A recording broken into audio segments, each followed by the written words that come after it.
All right, good morning, guys. Hope you had a good weekend outside enjoying. Well, it's kind of a cloudy setup on Saturday, right? But Sunday wasn't bad. It was just the wind was a little more of a problem on Sunday. It's nice and pretty as far as partly sunny. That wind would kick up and kind of ruin the whole show for everybody. But still, was pleasant as long as you're able to stay away from those speeds there. I hope you guys have enjoyed it. Welcome back to Snow Talk. For this week, I'm wave meteorologist Brian Good. Time to take a look at the short and long-term pattern for us for this week. And I've got one here today. I don't know what's going on. It just doesn't want to cooperate. I'm not sure which way to go with it. Anyway, I'm to that age where you get that one here, it just lays there. Who cares, right? Who cares? Just let it be there. All right. I hope you all are doing well. Yes, we do have a couple systems moving through. One, in fact, moving through right now. And we do, of course, have the one for the weekend that we were talking about last week that we'll be tracking, and an update on that, and an update on the general signals that we're getting for the longer term, which is what brings you guys here more than anything, is how that is looking today. All right. So let me start with the snowboard. Always fun to start there. And we'll begin with three items. Three items on the list today. All right, we have the brief mixed scenario, mainly for the north, but even within the current band, it's getting close to Louisville. There is some mixing going on. I'll explain in just a second. There is a chance for a few flurries as we head into a Wednesday. It's a second wave moves in during the day Tuesday. The colder part of that one is at the end. Versus this is one of the colder air is really in advance of it, so kind of flip-flopping a bit. But as we into Wednesday, that's possible. I mean, barely anything to put on the snowboard here, but that kind of a season. And then the Sunday system, which still looks to be a setup that goes from rain to some snow.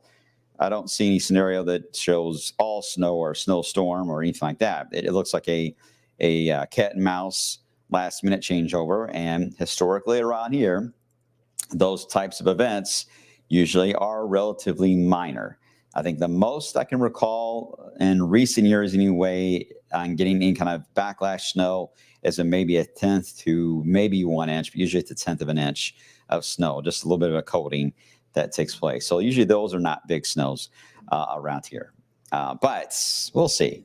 Every system's always got its personality, right? We'll get into that. Here's the live look right now into Corden. where one of the waves of moisture we've been tracking is now moving its way into wave country right now. And this particular one is moving into an area that witnessed temperatures that were close to the freezing mark in central Kentucky and central Indiana. We've warmed a few degrees. We're above freezing. Only a couple spots there still at near that freezing mark off to the north. But even there, for you guys in Seymour, you're going to be above it very, very soon. So the importance in showing this is the idea that we're not dealing with any travel issues at all with anything that wintry that tries to get involved in the storyline over the next hour. And it's got literally about an hour left in it, if anything at all. But it will be, these numbers do reflect that it will be, even at plain rain, a chilly, cold rain, is what we're talking about for the next few hours before we have a chance to actually improve some of the sky condition later. I'm not going to rule out the idea that we could get a few rays of sun later on today. All right, let me get rid of these lines here. I was trying to demonstrate something earlier. I didn't forgot to take them off. Anyway, here we go. This is almost like a warm front scenario is the way you have to look at this, kind of tilting to the north. And you see that yellow and you're like, wow, that's a very heavy rainfall. Well, here's the thing. A lot of that is bright banding type features that are showing up on the radar. What does that mean? Well, basically, it's ice that is showing up on the radar. So it reflects back to the beam. So the radar thinks it's heavy rain. In reality, it's a much lighter rain scenario, but it does mean there is some ice available in the system that could easily fall out of the cloud. There's even been a little bit of lightning, which is pretty common when you get some of the collision there. Some of these ice crystals does happen. So this is a pretty classic look to a cold system that is not going to cause any problems. But if you're out and about and you hear a little ding on the windshield of an ice pellet or two, don't be surprised. I don't think this is going to be enough for a snowflake. Everything right now in the column that matters to generate a snowflake, which we call the DGZ, right now I don't see any saturating in that area. So this is an ice pellet type of situation, if anything at all. And that will be isolated, but it would happen in the brighter of the yellows if there are going to be any opportunities to see that. And that is moving right over into Crawford County at the moment, Perry County, maybe into the northwest side here, Louisville and Clark County, if it holds together. So don't be surprised if you were to hear a few. We can actually look at this on the radar too, and looking at a different way of the precipitation. Anytime we see the mixed colors like this, there's several things it can mean. But in this particular case, this would indicate there is probably some ice getting mixed in there at times, melting snowflakes, that kind of scenario way up aloft. It wouldn't surprise me. This is just plain old drizzle that is forming here on the backside. But this is where it's a little more iffier. And sure enough, when I was looking at the reports, we're getting now, let's see, at least 2 reports of ice pellets on either end of the line that they move through an MPEM. It says freezing rain in the bar up there, but look at the color. Again, it's going to be the purple you're looking at, and that would indicate sleet. In this case, again, a few ice pellets. Yeah, 1 or 2. That's about it. Nothing too exciting. The back edge of this is quickly going to move into the area, so this really is going to fade out here in the next 2 to 3 hours and just shrink in size and fade off the radar altogether. Your best opportunity to get more on that snow side, snowflakes anyway, is going to be on the northern edge. That's just a little bit too far out of wave country. But hey, just baby steps on these little wintry systems, right? Well, that moves on by. In fact, look, again, you see some of the clouds trying to break through later on. It does get cold again tonight. Tomorrow, our next wave dives in. This one's a little bit more delayed, so we do have a chance to warm up in advance of it. But as it passes on by, any rain or snow, and in most cases, this is going to be a rain-snow combination really into Ohio that'll move through quickly. And then for us, it'll be mainly just rain that moves through as we get into Tuesday afternoon. This thing's really, really limited on moisture. So these are just spotty rain showers that will pass on by. But as they pass on by, there is an opportunity that colder air could try to allow for some flurries as we get some of the cold air kind of fetching straight in from the lakes. That's possible. Some minor lake effect help there of getting a few flurries that may linger in not only into Tuesday night, but into Wednesday morning. We could get perhaps a couple little flakes of snow. But let me stress, that's all we're talking about. Ice pellets and snow flurries.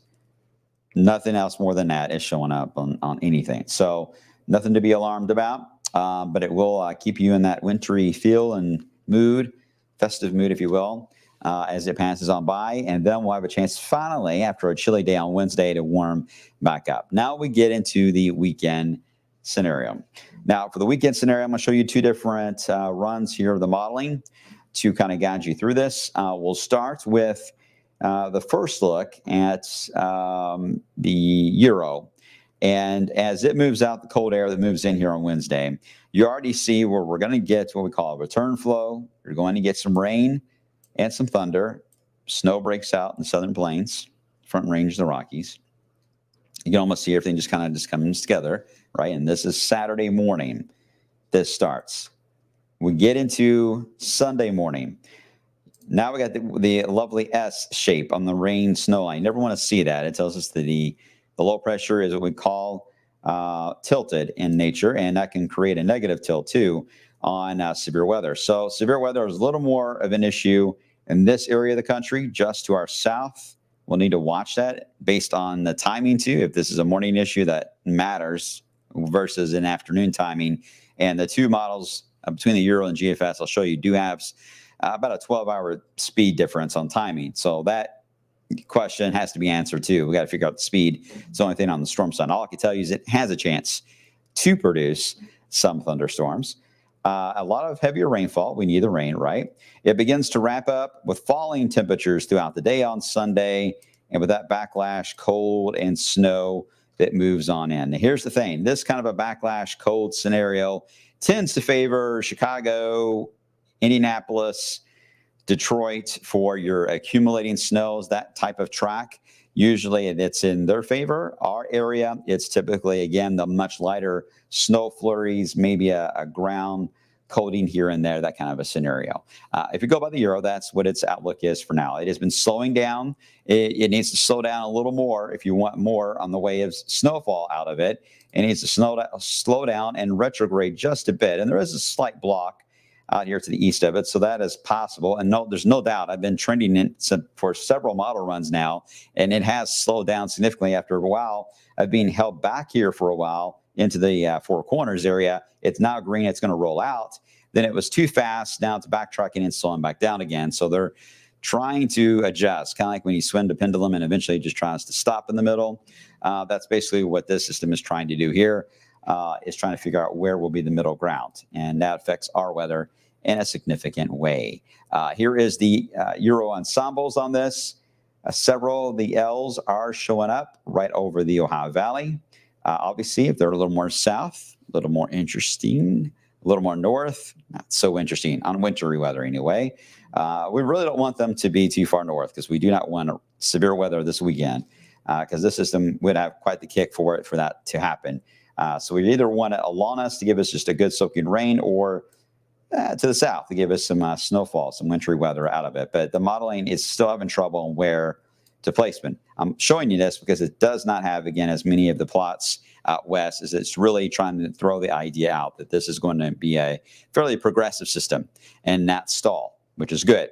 Here is the GFS. It gets rid of the cold wave as we head into your Wednesday. We get into Thursday and Friday. We begin to warm back up once more. But then here we go with the track of the rain breaking out for Saturday. Now, what stands out to you automatically in looking at this map for Saturday? When you see the positioning here of the rain versus the snow, there's a couple of things that should stand out. Timing isn't too far off, although the GFS is a little faster, just a little faster. On this moving in, Euro is a little slower. As we used to say, the truth is somewhere in between, right? As this moves in, there's no doubt it is more south with the actual low pressure versus the Euro was a little more toward Indianapolis. So placement is a bit different as well. So here's how it evolves Saturday night into Sunday. It does what we snow lovers love to see is the backlash snow because the low actually develops here near Tennessee and actually goes straight north. It actually would wrap around a decent band of snowfall into the Ohio Valley. Yes, a backlash snow, but still a one that can produce at least some very light accumulation. So GFS would make snow lovers, I'm sure, quite excited to see that kind of a track. I will say, though, that When you look at the ensembles here on the GFS, there's quite a few that agree, but not all of them. Let me get rid of my name. Sorry. You can see some do like that idea. Some do the backlash flurry idea. There's a couple here that are real close to the track being over Nashville, which would put the snow, their deformation band, right over us. This is more of a backlash cutting to the north. This is definitely a cutting to the north idea. Same story for this one up here to the north, up here. Very similar story. So far, there's better agreement than we had last week. There's going to be a system passing through our area. So that's good. We can see that. There's just not good agreement still on the track and the speed. And unfortunately, guys, those details, they do matter. And that's the reason why, even if we do see a system within our 10-day, we can't exactly throw out an alert day scenario on it yet, because we don't even know the parameters yet that the alert day would even meet for this kind of ordeal. So we need a few more days. This needs a few more days into the oven, and we'll watch it. I promise. Tomorrow, I'll have more data on this, and don't get too crazy on each model run going back and forth. Let's look at all of them over the next 24 hours and see what has been the theme, and let's discuss the theme of any movement tomorrow when we do the blog, instead of any reaction to one model. Is that fair? All right, so here we go, the cold air and the polar vortex. Here's the issue. You can see it's rebuilding. In fact, flat out cold as you head into parts of New England, all the way into Germany, all the way into Siberia, setting record cold levels. I mean, the core of the polar vortex is sitting there over Eurasia today, making big headlines there. But here, it's not the case. Right now, we're getting just leftover Arctic air. The flow is still fairly strong on moving these systems, kind of like it isn't a straight line. It's more like a wiggle. They move on by, move on by, move on by, move on by, move on by. We get little warm-ups, cool snaps, warm-ups, cool snaps. You can get snow out of this. Absolutely, you can get snow out of this kind of a pattern. But it's not an easy one to forecast when it's this way, but you can. The cold air attack that everyone's waiting for and has been talking about that would dominate the eastern seaboard, that's what a lot of meteorologists and climatologists are tracking. Yes, I get that. But let me stress, I don't know if you want that, guys, because I'm telling you, if this cold air does end up flipping from one side of the hemisphere to the other, then we're talking about brutal cold, and that's brutal cold and dry. Brutal cold and dry. That is horrible. That is not fun at all. We do not want that, and at least a lot of us don't. Yes, I know that takes away the question of will it be cold enough to snow. Well, the thing is, it allows you to cut off the storm track, and you end up with Florida getting all the snow in the panhandle. So we get nothing. So which is kind of the outlook this year, is the deep south would be the winners on snowfall. So I don't want to laugh too much, because that would play out for the way the outlook is for the winter forecast that we have. That's the way it would go. So that in a sense would be a plus. But right now we've got a very wiggly pattern, a very wavy pattern coming through. You can get snow out of this, but you got to get one or two to slow down. Right now they're moving really, really fast. The MJO, which I know is really hard to see. This is all about the Indian Ocean. I don't want to dive too hard into this, because it's really hard to see as it is. And my brain's working on like 3 fumes right now from working this morning. So, but in general, it does trend toward the end of the year all the way to New Year's Eve to phase 7, 8, and 1. So 7, 8, and 1 would be the last 2 boxes in the bottom right, and then the top box at the top left.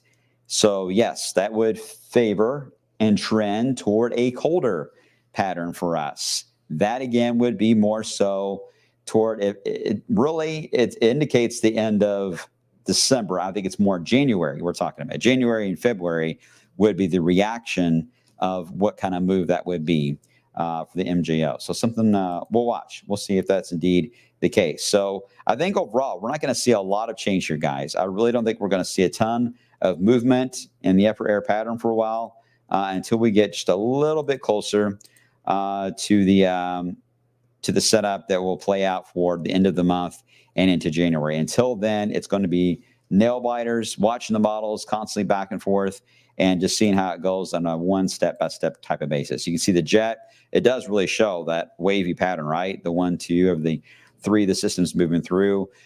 We may get hints that we're going to see the flip over to cold a little sooner than expected. but I would be suspect of that because I rarely in this business have seen it ever do that, ever flip and arrive at the time the flip indicated it would be. Usually it is later, sometimes about a week and a half to 2 weeks later. So that would target January and February. That's the way it looks now. Between now and then, we'll be stressed out. All right. I rambled a lot. Sorry, guys. I really am out of my brain fuel today, so I really apologize. Hi, Lisa. Good to see you. Hope you're doing well. Travis, the back end of winter looks great. Typical winter, of January, February. That would be weird to get it back on track within the boundaries that we're used to. But that is, right now, if we were to time out the data we got and the pieces we got, that's exactly what we're going to get. So I like it. It makes it easy. It makes it a lot easier to get everything into the right setup there. But the problem is, again, we get anything too extreme on the cold side, it's not going to be fun. It's going to be more of a problem for us than fun. So I think we want cold air. We just don't want too much of it. We want the storm tracks. We want the storm tracks to be in our favor. Get those southern Texas storms to come north. Those are the fun ones. Those are the ones I like, but it comes at a risk. You get a southern storm, that means you got southern warm air also getting involved. But I think it's always worth the risk. Why not? Flip a coin and have fun. All right, I'm going to stop rambling for now. I've got to get ready for the midday show coming up for you guys, so make sure to tune in for that. And we'll look over some of these reports. With this first little wave, because it's moving into Corydon now, should be in Louisville here in about an hour, especially northwest side of Louisville. Let me know if you see any ice pellets or not. We're almost out of that zone, but or any sleet or anything like that. Just let me know, nothing major. And send in your holiday decor photos on the Wave Weather app for the good photo of the day. I'll only have at least a few that I can show. So get those photos in, and you'll see them on Wave News at 3 o'clock. All right, take care, guys. I will see you soon.